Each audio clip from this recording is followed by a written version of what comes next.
Welcome to the Australian Hiker Podcast, Australia's longest running hiking podcast, downloaded over 1 million times worldwide and providing you with an Australian perspective on all things hiking. We're your hosts, Tim and Jill Savage, coming to you from Awabakal country. Before we get into today's episode, if you'd like to help support Australian Hiker and this podcast, there are a couple of ways that you can help us out. Firstly, by subscribing on your podcast host of choice so that each episode is available as soon as it's published. And if you have the opportunity, leave us a 5-star review. Another way to support us is go to the Australian Hiker website at www.australianhiker.com.au and click on the Support Us page and buy us a coffee. You can do a one-off donation or become a monthly supporter. All donations are greatly appreciated and help us to continue producing this podcast and blog. Now let's get on to today's episode.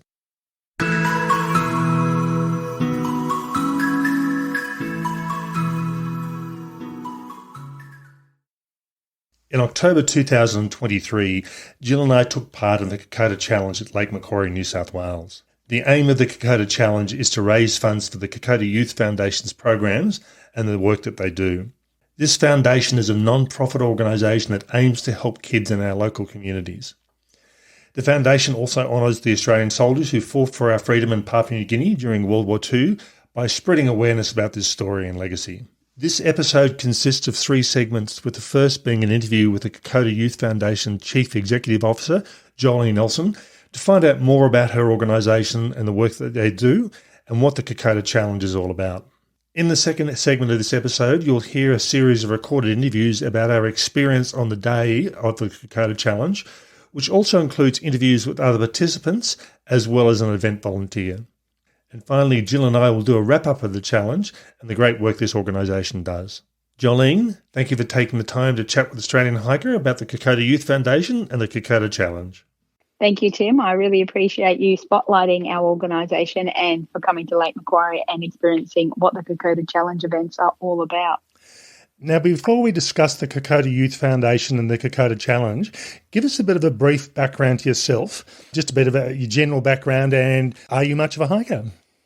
Yes, a general background. I'm a 45-year-old mother of 4 that are now pretty much adults, with my youngest 17 and a half. I started my career in federal politics, heading off to Canberra, but during that association, I got to know of the Kokoda Youth Foundation, and whilst on maternity leave with that youngest daughter, I ended up doing some voluntary work for Kokoda Youth Foundation, and then shortly after became their first employee all those years ago. So I have spent quite a significant time in the founding years of the Youth Foundation, and I'm really pleased at where we're at 19 years down the track.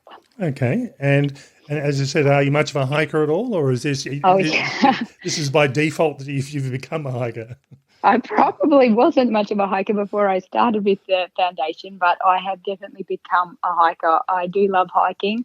I have done most of the big climbs in southeast Queensland, and if I venture interstate, I certainly include hiking in our holiday plans. I have done the Kokoda Track in Papua New Guinea, and interestingly enough, I'm heading off tomorrow to Malaysia to head to Borneo to do the Sandakan Death March, a section of that as well. So yes, I'm very much into hiking. Now, let's start with the Kokoda Youth Foundation. What is it and what does it do? Well, the Kokoda Youth Foundation is a public benevolent charity that has been operating for over 19 years on the Gold Coast, Brisbane, the Tweed region, and even Melbourne for just shy of a decade. As our name suggests, we are a charity that is primarily focusing on supporting young people. We offer a variety of youth programs which are all designed to help young people realise their full potential. We offer this through exercises and activities, primarily bushwalking, which bring about increased resilience, confidence, life skills, and more importantly, friendships, because everything we do is in teams as well. Now, you mentioned you were just about to head over to Borneo, and I believe you're also taking a group of young people with you as well? Absolutely, I am heading there. Of the youth programs that we offer, I'm heading off tomorrow with our KCYP program, which is actually our flagship program that we have been operating since we commenced back in 2004. It is essentially the kids, as part of this program, will go undertake, it's a 9-month program, and they undertake 6 months of physical training, which is hiking every Sunday. They will seriously meet us at 5 o'clock, drive to our hiking locations, and we hike all day. And we start with distances of about 10 to 12 kilometres, and we build that right up to their 42-kilometre night training hike before we actually do the 96-kilometre hike with them on the Gold Coast, but they will do that in one stint. And then we change our training and get ready for pack training to head them overseas. This year we are going to Borneo. In the past, we've always gone to Kokoda to walk the Kokoda track and PNG. How many kids are you taking with you, did you say? We have 2 branches this year, so we have got a team of 28 with kids from both Gold Coast and Brisbane branches. We generally keep with 12 kids in each branch, but we did take on a few extra this year, and they've been successful in sticking through the program as well. Now, let's look specifically at the Kokoda Challenge, and I think that's, from my perspective, that was a name I recognised, whereas I wasn't quite familiar with the Kokoda Youth Foundation. So how did this challenge come about? So initially, our founder, Doug Henderson, and his wife, Anna Henderson. Doug is a Vietnam veteran, ironically, and he was working in the forefront of Veterans Affairs in an advocacy role for Vietnam veterans when he attended a dinner and heard the story of the Kokoda campaign in 1942. And the feeling he felt was two feelings. He felt initially ashamed that he as a veteran did not know about this story and just how significant it was to shaping Australia and protecting our sovereignty. Second thing he felt was inspired. The story that he heard about our diggers from the 39th Militia and the 53rd Battalion, just ordinary men sent to, ordinary men that were considered not good enough to fight over in our battles that were going on in Palestine and other areas, were sent to PNG to, basically man an airstrip, and then the might of the Japanese Imperial Force were upon them coming through Papua New Guinea en route for Australia. So what these guys did in extreme adversity and the attributes they showed are the kind of attributes that anybody can draw inspiration from, and if followed in normal life, they bring around great success. And it's not about being the best or the bravest. It's certainly about courage, sacrifice, endurance, and mostly mateship. So Doug set about making sure the legacy of these guys got out to the community. He thought the best way to do that was with young people. At the time, there was a bit of a bad rap about how teenagers are only getting into trouble and so forth. And he thought he'd grab these kids and see if they wanted to go to PNG and learn about this. So he thought, well, I can't just send them over there. I can't ask them to walk a 96-kilometre hike. So I'm going to get them together and train every weekend.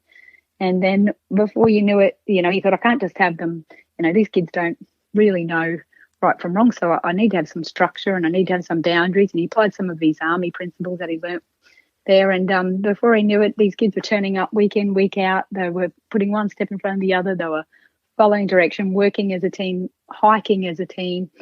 And their confidence, their increased resilience, the reports coming back from the schools and their parents, they just couldn't believe the change in these young people. And it all culminated when they did get to go to PNG that year and walk the track, which was amazing. But Doug then had to realise how he was going to pay for this. And he thought another way to get the legacy of this story out there was to replicate a hike here in the Gold Coast hinterland, where people would attempt to walk those 96 kilometres all at once, and they would pay a fee to come along and do it if we set out a course. And he said, of course, they can't just do those 96 kilometres any old time. They have to do it in a set time. So he set the time at 39 hours, which represents the 39th Militia, which was the soldiers that were on the ground in PNG. And then apart from that, the other thing which was different to other events was you couldn't just do it on your own. You had to do it as a team of 4. And those 4 pillars represented those values which are enshrined at the Uzura Memorial in Kokoda, and that's endurance, courage, sacrifice, and mateship. And mateship certainly was why you have to do this as a team event. That's how Kokoda started. Okay. Now, you mentioned the teams, and certainly going on and having a look at the website, it is a requirement that people travel as a team. It's not a matter of one person finishes 3 hours before another. So again, you mentioned the whole idea of working as a team.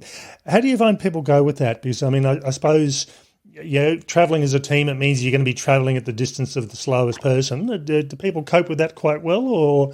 Very good question, because it is something that a lot of people do struggle with, but it is why this event is unlike any other event you can probably participate in.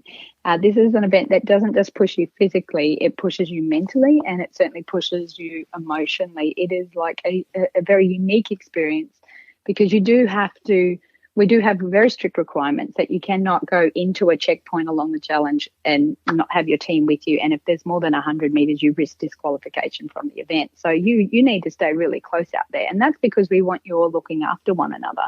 The skill sets you get in life from having that tolerance and patience and respect for your fellow teammates, that's all part of the experience. And it does push you at times. And I know people struggle a lot because, if you're a hiker and some people just love hills, and you get to the top quick and you're happy to sit there and take your break and wait for the rest of the team to join you. But, other people really struggle with that concept. So this event, it really isn't, it is about hiking and being in nature, but it is also about what you're capable of and testing yourself as well as an individual, as well as a community. So they do struggle, but it's also one of the things everybody raves about afterwards as well in our feedback. I believe there's a number of distance options. What are those distances and why do you have them like they are?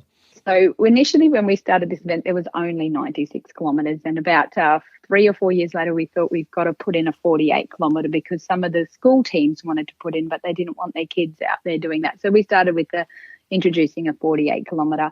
And we filled out really quickly within the first, by year 4, because we have a limit on the number of people that can go into the national parks in each of the areas we hold these events. And we sold out.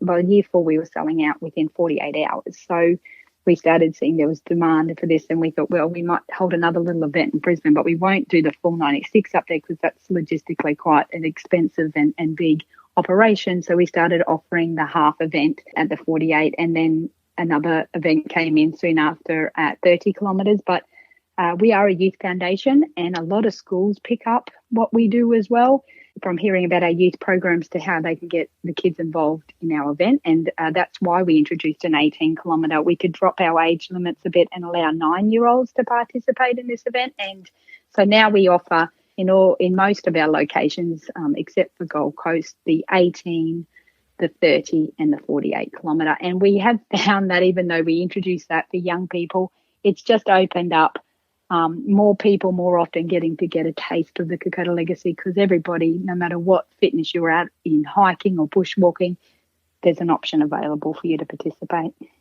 Now, is there a favourite distance out of those? Well, if we had to go on stats, 48 kilometres seems to be the most popular when given the option of, 96, 48 or 18. That's just on the stats from our numbers that come in on the events. Yep. However, having said that, each event varies differently. It seems to be if we have, on Brisbane or Sunshine Coast or Lake Macquarie where there's 18, 30 or 48, people tend to go the middle one. It's the 30 because it's like, 18's too little, but 48 sounds too hard. So I'll do the 30. And on Gold Coast where we offer 30, 48 and 96, 48 is also the real popular one. So it might be a mindset more than anything. Do the one in the middle. Yes, do the one where, if I do the small one, I might seem like I'm not really good. But if I do the bit, through the middle, I'm right. So, yeah. In relation to setting the courses, what do you look for? Are you looking for point A to point B? Are you looking for a loop? Are you looking for a variety of elevation change? How do you pick the route? We are absolutely looking for a variety of elevation change. The thing about our event is we really proudly and can proudly say the 96 kilometre on the Gold Coast is tough, Australia's toughest team event. It is a tough course. We do set our courses to be tough. These aren't flat courses. We seek good elevation. We seek pretty scenery as much as we can get. We seek safe scenery as well. We like to make sure that our areas are safe, as minimal road crossings or encounters with cars or anything like that. And we also are looking in our courses for them to be environmentally sound as well. And so we're not making too big an impact, but it's places that could take our event on that path. So we have a variety of issues of things we look at, but mainly we're looking at something that's very challenging. We don't want this to be a walk in the park. Okay. Now, I believe you've been, like everybody else in the country, you've been impacted by COVID. And from what you were saying previously, that you used to hold this in Melbourne and that changed post-COVID. And now the Lake Macquarie walk, which is the one that Gill and I are going to be doing, this is the first outside of Queensland since COVID, I believe? Absolutely, it is. It's actually is our first outside Queensland, and it's our first time in New South Wales to be holding the event. So it is quite exciting. As I said, we did previously hold in Melbourne, but COVID did shut that down, made it quite hard as we are based in Queensland headquarters. But we're very excited to be heading to this region. We do see lots of potential. It's a very beautiful region. There's also a lot of supporters down there that I think would benefit from our not the event as such, but more what we come with after the event. So when we roll out to a new location, we take our youth programs to that location. So we will be taking one of our youth programs down to Lake Macquarie after this and hoping to expand our base where we might offer 3 or 4 of the different youth programs that we offer as well for that community. So that's the view. We look at the locations we go to with the view to what potential there is to spread our support as a youth program as well. Okay. Now, the fact that you're sort of spreading out a bit, is this a long-term aim, if you like, to take the challenge Australia-wide? Yes, we would absolutely. The great thing about the Kokoda Challenge is we're an organisation that has now stood the test of time for 19 years, and we are essentially self-funded. So all the youth that we have helped over the year and our major programs that totals up to our significant bushwalking programs, which are all either 6 to 9 month longs, we've helped over 850 young people. And then if we include our short course programs, there's another couple hundred on top of that. We are very much about getting out to those local communities and spreading this. And we do that by getting the funding from the local communities when we take our Kokoda Challenge there, and then we pour that back into that community. So for us, we've got a model that we feel we can definitely go Australia-wide and offer support for young people and also spread the Kokoda spirit, as we call it, the legacy of our diggers far and wide as well, because it's really life-changing for young people when they learn about it and embrace it. But we've learned over the years that those doing our events, when they feel it, even as adults, it really brings communities. As far as the Lake Macquarie weekend is concerned, and that's on the 14th and 15th of October 2023, how many participants are you expecting for the weekend? Have you got a rough guide to what that's going to look like? Yes, at this stage, it is our inaugural event there, and we are looking to probably have just over 500 participants, which is good for the inaugural year. I think on the Gold Coast, when we first started, we had 62 teams of 4, so close to that same number, and within 3 years we had thousands competing. So look out Lake Macquarie. I think while this will be one of those small, a nice intimate event this year, it will certainly grow in coming years. Okay, so one final question. What next for the Kokoda Youth Foundation and the Kokoda Challenge? Yes, well, certainly. We as an organisation just recently held a 5-year strategic plan to make sure we know where we are going into the future. COVID taught us that a little bit of planning and structure is necessary, and we certainly want to become a charity of national significance. So we are looking to spread that footprint about our events and our youth programs nationwide and branch out into at least 2 other states in Australia within the next 5 years. Yeah, that's good. Okay, so we've been talking with Johllene Elson about the Kokoda Youth Foundation and the Kokoda Challenge. Johllene, thanks for taking your time to chat with us today. Thank you, Tim. I really appreciate it.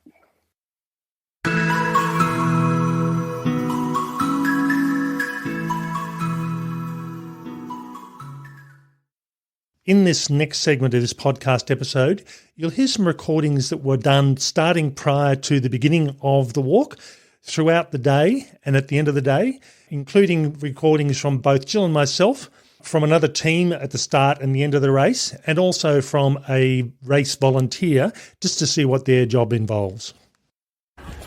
Good morning. It's Saturday the 14th of October and we're up here at Lake Macquarie to do the Kokoda Challenge. This is a fundraising event for the Kokoda Youth Foundation, and there's 3 lengths of walks, as you would have listened to in the previous interview, 18, 30 and 48 kilometres, and Gill and I have opted to do the 18 kilometres. I'm not sure whether it was opted or whether, there really wasn't any other choice for a whole day walk, I think, yeah. So, yeah, it's we haven't chosen to do the longer walks. I think, not quite as fit as I'd like to be to do the longer walks at the moment. And certainly doing podcast interview and doing social media as well tends to slow the process down. So the official kickoff is at 7 o'clock, and we are going to be starting after that. And I believe the runners, those that are running these distances, will kick off first, and then the walkers will go off and head on from there. Lots of people at the moment milling around, getting ready, getting coordinated to kick off and start. So we're looking forward to it, and hopefully the weather's looking pretty good, although it will get a bit warm this afternoon, but we should be finished by that stage.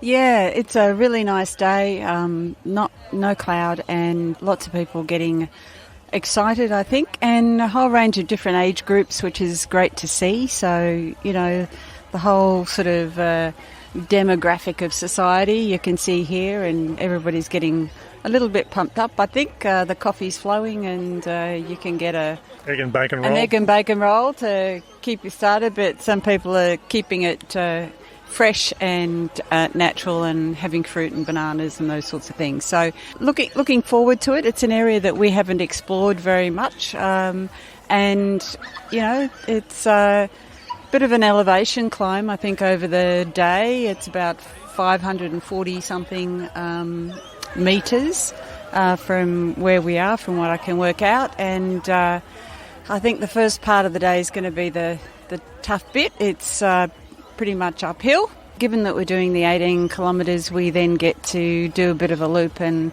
come back down the hill. So I'm hoping the latter part of the walk is going to be the easier part, because that's when it's going to be a bit warm and probably a bit sticky. Okay, we will talk to you through the day as we go. And we are talking to a team called the Wandering Ramblers, who we discovered this morning are doing the 48-kilometre walk. We're only doing the 18, so we're taking it a bit easier. So we decided to have a chat to them to see why they're doing this walk and what they're hoping to achieve out of it and how they think they're going to go. So, Anthony, how are you? I'm very well, thank you. Thanks for the interview. Okay, so why did you decide to do this walk? Well, I actually got on the Kokoda track, and I've been doing that for about 10 years. And I've recently moved up to the Central Coast and joined a gym where I do a bit of coaching. And some of the guys there are always sort of keen on what I did with the trekking. And I thought it was a great opportunity when I saw that the Kokoda Challenge were doing something here. So I thought, hey boys, let's just get something started. Let's do a group together and have a go at the 48 kilometres. And here we are. I'm gathering by the look on the others' faces that they probably didn't realise they were doing 48 kilometres. They're pretty excited. Like the training, and look, I think for us it was also, we got an opportunity to explore more of the Central Coast. Like, I've only just moved up here. The guys have been here for a while, but feedback was that they really enjoyed the training side of it, because they got to see a lot more of the coast that they thought that didn't exist really. So it was good in that aspect. But we're excited, ready to go. Mitch is excited, Matt's excited, Liam's getting there. Okay, so we'll move on to Mitch next. So, Mitch. Yes. Why did you decide to do this walk, and how do you think you're going to go over 48 kilometres? We just thought it'd be something, a bit of a challenge. All the guys, we chatted about it and thought something we haven't done before. So we thought, why not? We'll give it a go. And look, we're not going to break land speed records, but I'm confident we'll finish 48 in a reasonable time. That's all right. And have you done this sort of distance before, or this is going to be the biggest walk you've done? This is probably twice as far as we've done so far. So we thought we'd throw ourselves into the deep end to start with. That's right. It's looking like it's going to be a nice sort of day. I mean, it is going to get a bit warm later on, but I think it's quite pleasant at the moment. Okay, thanks. So now we'll move on to Matt. Yep. Okay, Matt. So again, is this one of the longest walks you've done? Definitely. I think the furthest we went was 20k in our training, but look, I think we'll be fine. It'll be challenging. I think it's going to be quite warm, but a bit of midnight oil will get us through the last 20k. Got Australian rock in the system. Yeah, no. So I think it's just good to have something to work, to train towards, and good bunch of blokes, and good way to spend your time. Okay, and now Mitch was saying you've seen areas that you hadn't really seen around here before. Is that sound about right? It does, yeah. I'll close it down to where we're from, around Budai and Brisbane Water areas, where places that we've been, but different tracks and things which we've exploring, trying to get further distances and whatnot. So, no, it's been good. We've discovered a lot of new stuff, so that in itself is worth doing, even if you're not training for anything. So, but yeah, no, looking forward to it, mate. All right, that's great. Okay, and now on to the last of the Wandering Ramblers. Liam, how are you? Good. Okay, now Liam might get the impression is probably the least enthusiastic about 48 kilometres. No, I'm excited. It's good. We're looking forward to it. It's been good. It's been good training with the guys, the mateship, and it's been great. So we're looking forward to it.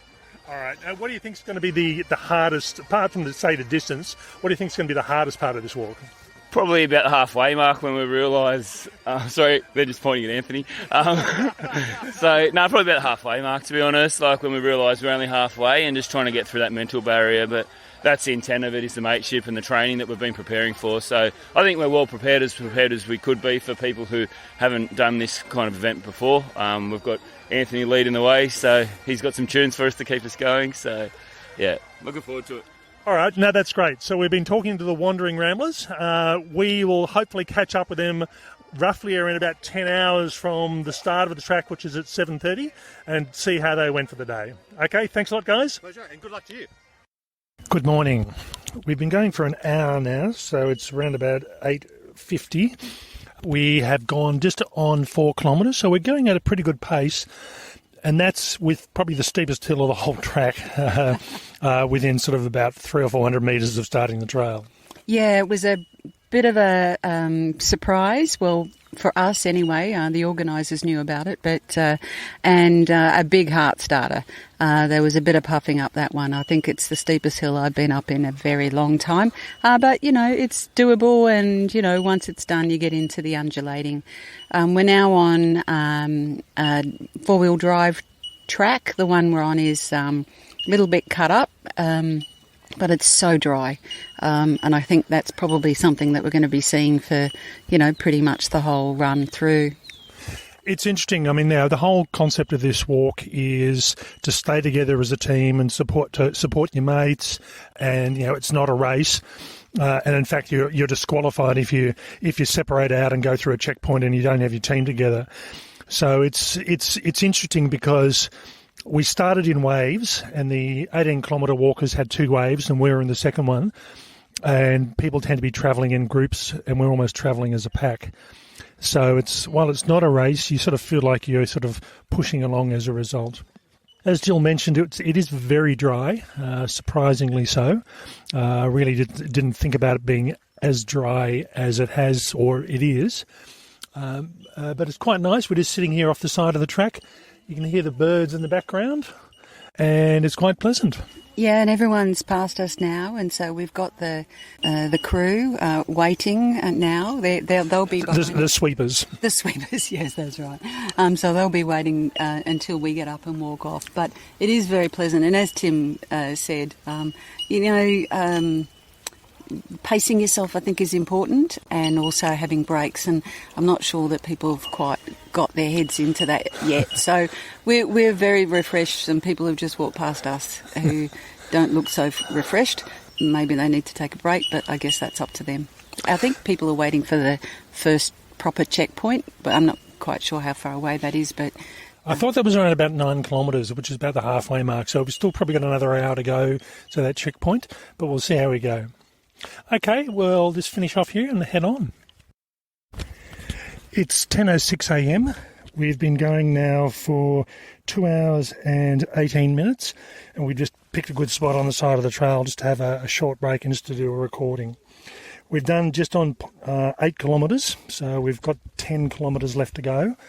Another uphill section, and we also went through one of the major checkpoints that are around about just over 5 kilometres. Yeah, it's a well-marked trail. Certainly Kokoda Challenge has put a lot of effort into making sure people can stay on the track and don't get lost in any way. So that seems to be working out quite well. And we're walking through some really nice forest, state forest. It's very pleasant, and you get a sense that not many people make it this kind of direction or, venture too far. Still quite dry, so it's a little bit ominous for the coming summer. But one of the sweepers who's following behind was telling us that last week on the main trail, the big divots and big ruts in the management road were full of water. So yeah, we're lucky with that. For probably about the last 40 minutes, we've been walking around the back of the hill we're on, and it's been a bit more shaded. So it's still a really hot day, although the forecast is for 29, and there's just a bit of a cool breeze that's just come up, so it's been pretty good. All right, we will keep on going. It's 11:30. We're at the second checkpoint, or just past it, sitting on a log. And we've been going for 3 hours and 40 minutes, and we've done 12.7 kilometres. Yeah, so and another nice part of the walk, it's a really lovely part of the world, so it's quite pleasant, a bit up and down. We're hoping that the next piece, next kind of 6Ks or so, is going to be downhill. That's at least what it looked like from the profile, so for me, it's probably time for me to get the walking sticks out because I haven't had them out up until this point. Yeah, temperature's sort of starting to get up now. It's around about 24 degrees at a forecast of 29 for the day, so you can definitely feel the heat getting up there. But thankfully, the majority of the rest of the trail is downhill, so we've done the majority of the uphill bits. But having said that, downhill can be just as hard as well. Okay, we're just going to have lunch and we'll head off. It's just on 2 o'clock. We've been in for probably around about 15, 20 minutes, having finished. Just under 6 hours in total for 18 kilometres.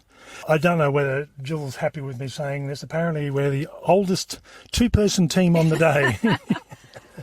Which was announced as we came close to the finish line with a whole bunch of people sitting, having some drinks and a bit of a refreshment. And I just thought, they could have said a lot of things. Did they have to say that?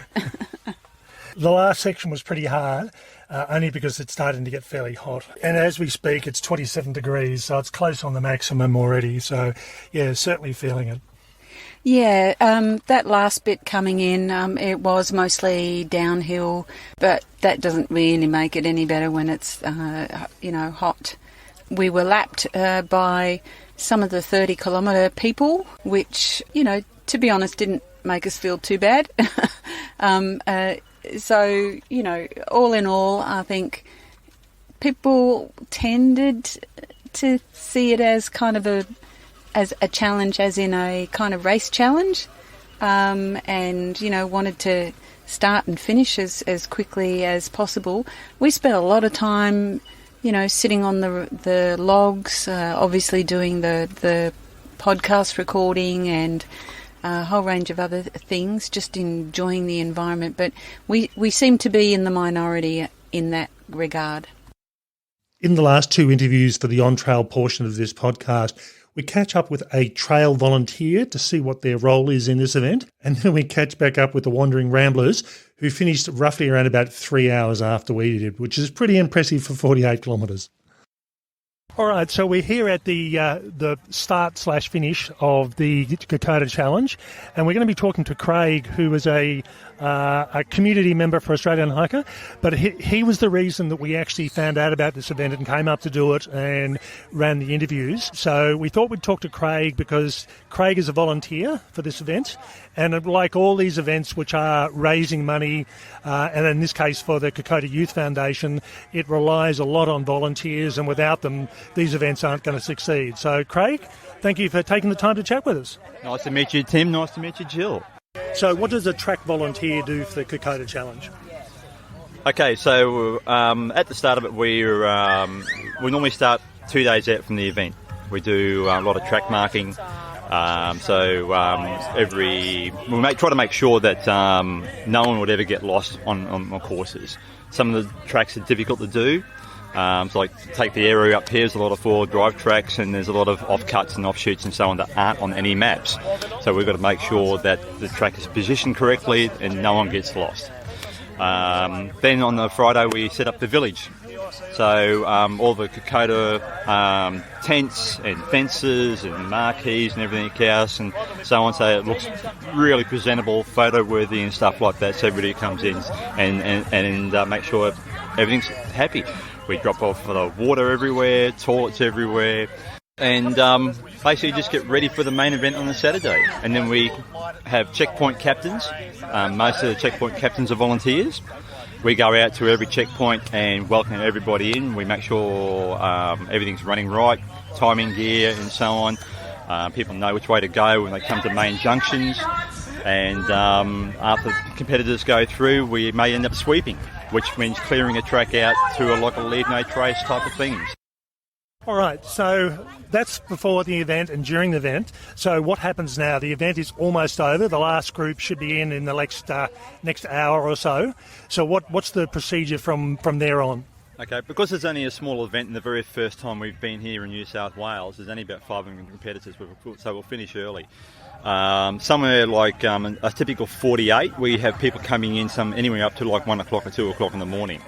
So we stay open and make sure they're welcome at the same type of welcome as the very first competitor that comes through. So we all try to stay here as long as possible. And then once the last competitor comes through, we start shutting down things. On a Sunday, we clean up everything and pack up everything in the sheds, in the trucks and that we all bring down and take it back to the office to wait for the next event. Okay, that's great. So we've been talking to Craig, who's one of the volunteers for the Kokoda Challenge. And as we said, the volunteers are the lifeblood of these sort of events that help get everything going and everything happening and make sure that all the money that's raised goes to the right places. Okay, thanks very much for chatting with us. Thanks, Tim. Thanks, Jill. And if you want to volunteer, please come along and do so. It's the best time you'll ever have. All right, so we're back talking to the Wandering Ramblers who have finished their 48 kilometres much earlier than I expected, actually. I was thinking probably 6, 7 o'clock, but it's only just 5 o'clock now. So the 48 kilometre teams have done really well to get in here. And, you know, the first couple of teams that got here were running, but even the walkers have done pretty well to get here in such quick time. So we've got a couple of captive audience here. They're actually sitting in the ice bath. So how do we go on the trip? Yeah, it was long. Yeah, definitely emotional roller coaster. Definitely some highs and lows, but overall, I think for the preparation we did outstanding for 3 hours before what we were expecting. So yeah, pretty happy and all. Yeah. So I mean, how many hours did you expect to take? We were aiming for anything under 12 was achievable for us. So coming in around 9 hours is pretty awesome. So. I was going to say, I mean, yeah, most people when they do marathons, they don't pick the hilliest place they can find. There might be some hills, but this one definitely would have challenged a few people. So to do the times you've done pretty well. So what about the hills? There was a couple of them, mate. Yeah, they were a bit of up and down, but it's definitely challenged, and yeah, it's really good to do it with the boys, to be honest, and get through it, because certainly there's some hard hills, and but we got through it, to be honest, at a great time, like the boys said. So I only did the 18, but so were the hills worse past once you got off the 18 course and started getting onto the longer courses? I think after the checkpoint there was quite a big long hill there for a while that challenges for a while, but it was good. It's certainly a really good trek and a challenge, and it's been a great event, to be honest, what they've put on, so well done to the team. So. Okay, that's great. And how did you find it? Good, mate. I think it was the last 10 k's was a bit of a very character building, but no one ever really lost their marbles. Everyone tried to stay positive, listen to some music, listen to some tunes. Even when the course went for actually 51 k's instead of 48, we still didn't blow up. Yeah, I found that I was doing 18, and I think my GPS ended up at about 20. So. Yeah, that's all right. Yeah, no, but mate, overall great event. No, it was good. Good day. And now we've got Anthony, the intrepid team leader. So how do you think all the guys went? Great. Really proud of the boys. This is their first ever event of this sort of stature. So sort of get them over here and kick the 48 kilometres. I'm really proud of them, and they should be proud of themselves. And whether this is a precursor to the New Guinea trip one day, we'll wait and see. But really proud of them, and I think the Kokoda Challenge guys, they did a really great job, and I hope it comes back bigger and better next year. Thanks a lot, guys. Much appreciated. Yeah, pleasure. Thank you.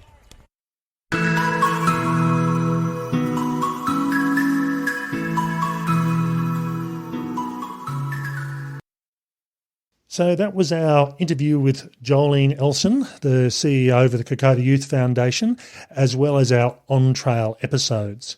So just doing a bit of a recap, for me the Kokoda Challenge was a name that I had been aware of for a while, but I couldn't quite place why. And certainly the Kokoda Youth Foundation wasn't a name that rang a bell. So it was good to talk to Johllene to see how their connections are made.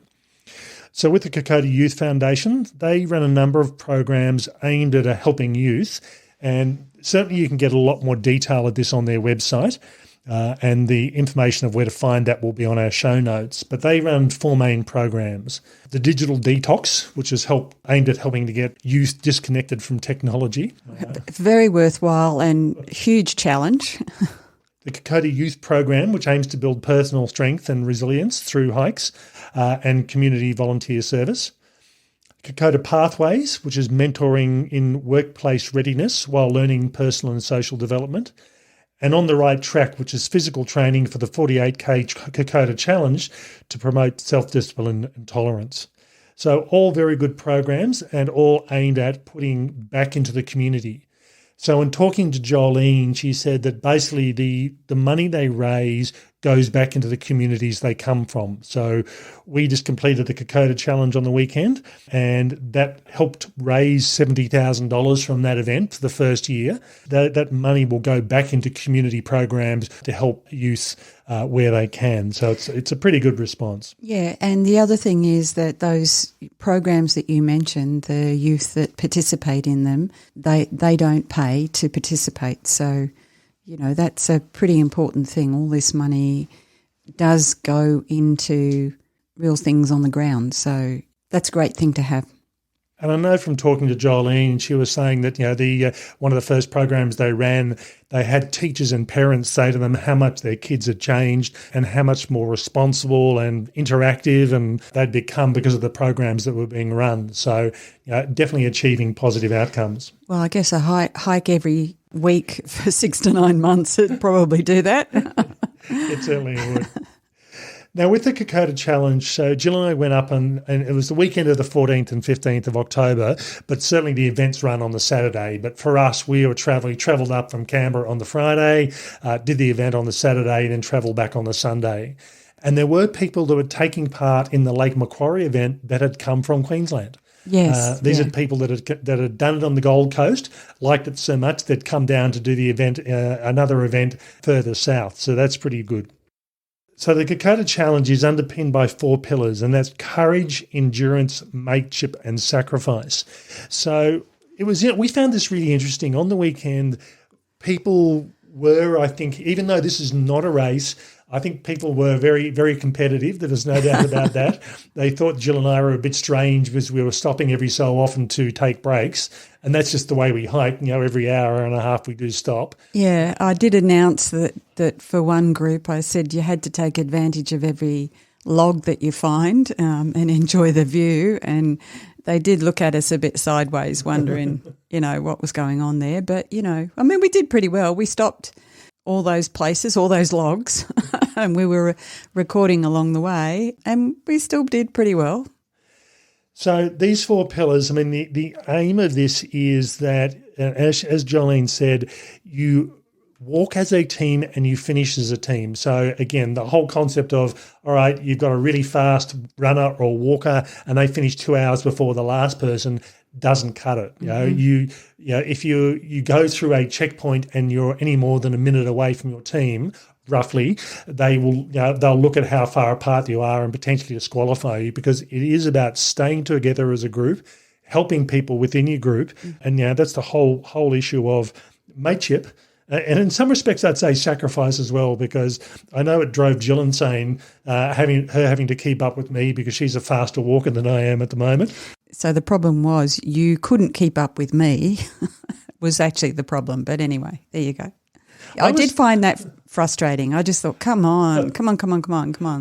And I must admit, looking at some of the other groups, every so often one person in the group would sort of break away, then realise they'd gotten a bit far and stop and wait for everyone to catch up. So it is a hard thing when this is a team event, and it's a hard thing to actually manage and think, okay, we have to stay together as a team. And we do have a little bit of a rule when we're out hiking, which is you have to be able to see the other person. You have to be able to visually recognise where they are. So we don't get too far apart, but I think, when you've got good visibility, we're possibly more than a minute apart a couple of times until we got closer to the checkpoint.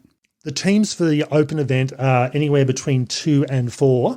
And certainly for us, we're a team of 2, and there are a number of 2s. There are also a number of 3s and also a number of 4s. So apparently we're the oldest team of 2, they announced as we came across the finish line, which didn't go down real well with me, let me tell you.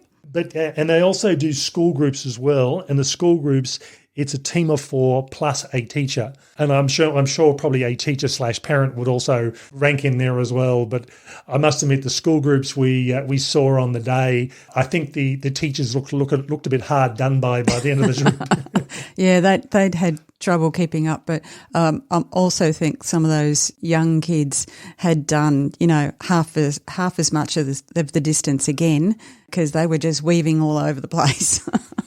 Weren't working in a straight line. No, there was a group doing the 18-kilometre walk, which is what we did, and the best way I can describe them is blowflies. They were just all over the place. Too much energy. Yeah, and I think if they had walked in a straight line, they probably would have covered 30 kilometres. So trying to get them disciplined to stay in place, but again, they just rocketed away, and we never saw them again for the rest of the day. So they obviously got there, finished much further ahead than we did. The events, as we mentioned, 18 kilometres, 30 kilometres and 48. We opted for the 18, which I think was a good move. For us, we were stopping to record podcast interviews as well, and that sort of slowed us down a bit. But I think, in all honesty, my fitness level is not what it should be. So I think 18 kilometres, we finished that in under 6 hours. We probably could have done the 30 kilometres, but I think 18 was quite good. I'm not a fan of hiking in the heat, and it was starting to get a bit hot by the end of the day. Yeah, it was, and it was quite dry as well, dusty. So, I think we did okay. We did okay with the 18, and because it's not a race, we did even better. Yeah.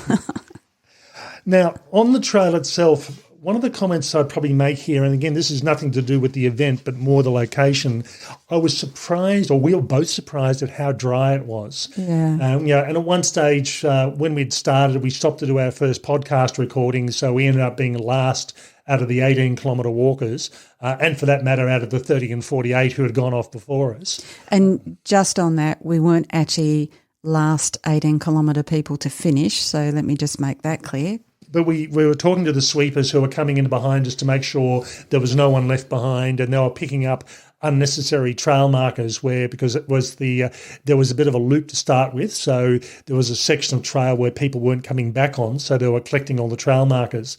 And they said about a week before the event, the deep ruts in some of the roads were full of water. So very different sort of event had been held a week earlier. Mm-hmm.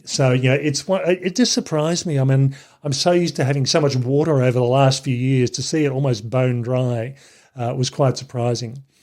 The landscape and the vegetation itself was quite good. We were going through a lot of state forests and state reserves, and that was pretty impressive. And again, it's an area I wasn't familiar with up at Wadigans, and it was nice. It was enjoyable. We got views of Lake Macquarie, views over to the adjacent hills and I wouldn't say mountains, but high hills, low mountains, if you want to class them as that. And the trail itself, as Johllene mentioned, they don't just do a flat trail. So we've previously done a walking event in Canberra, and while there were some uphill sections, it was a relatively flat course. In this case here, as they said, they deliberately aimed to make the course challenging, and as a result, the first hill was probably the worst, where you were just going up. That was a steep hill.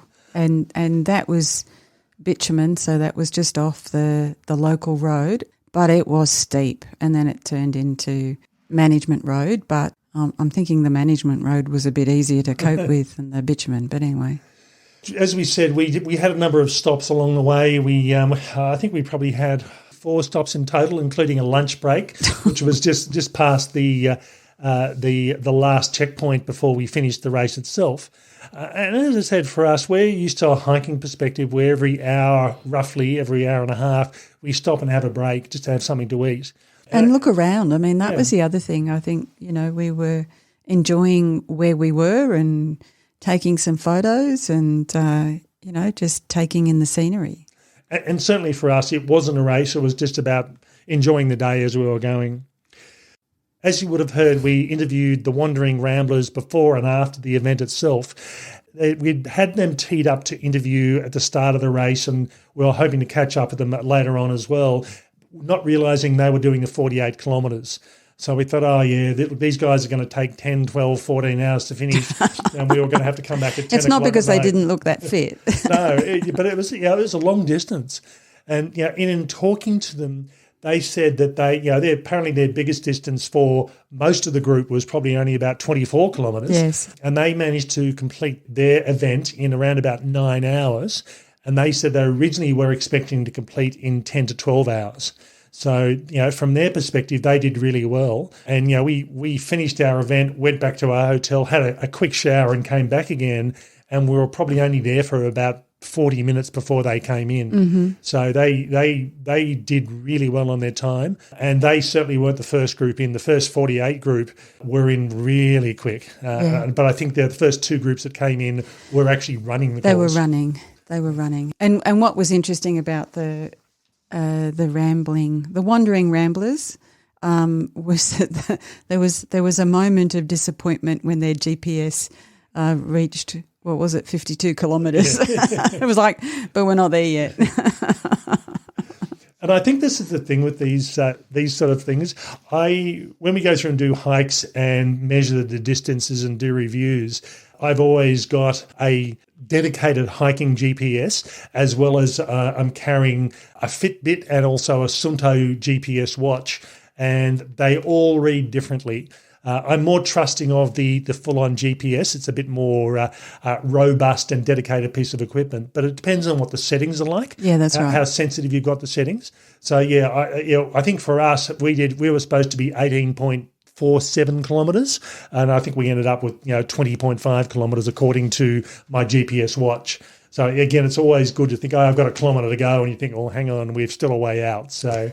Yeah, and that walk back in, that was much longer than I had anticipated. I just, it's at the end of the day, you're tired, you can't really see into the distance, so you can't get a sense of how much further until you get back to that bitumen road. Yeah, so that sort of played with my mind a bit.